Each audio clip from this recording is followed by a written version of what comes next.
这一枪却让男人直接挂了。可与想象中的自卫反击不同，事后的老井竟被当成了凶杀案的嫌疑人，不仅被吓到警徽禁止出行，还将要面临多方的拷问。这对还在实习期的他来说，无疑是极大的打击。同时，嫌疑人的弟弟也来闹事儿，虽然当时被教官安抚送走，但却在外面散播谣言，说是老井残忍杀害了他兄弟。第一次击杀的心理创伤本就极大，还有各方层级的不断施压，一系列的轰炸，致使老井已经处在了崩溃边缘。当询问结束，女友兼同事的露西带他来到了被害者家外，并告知，因为他这一家人才能幸免于难。有了露西的一系列安抚，他的内心还算平静许多。随后主动找到老大，想要观看那天的记录视频，但老大却不建议他此时观看。可见老井执意如此，也只能认为他做好了心理准备。但老井却是越看越心惊，他不断责怪自己为什么当时不选择别的方式。但事后送他回家的局长却是说出了这样一番话。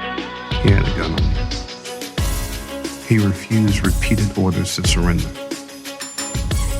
I would have done exactly what you did.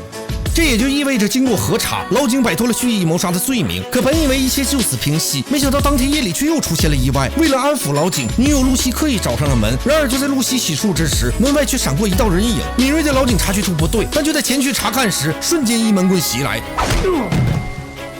紧接着就被一路拖行。等老井恢复清明后，男人已经用枪指向了他，这个正是嫌疑人的弟弟，他要为哥哥报仇。而此时的露西也听到了异常，但紧接着就是一声枪响。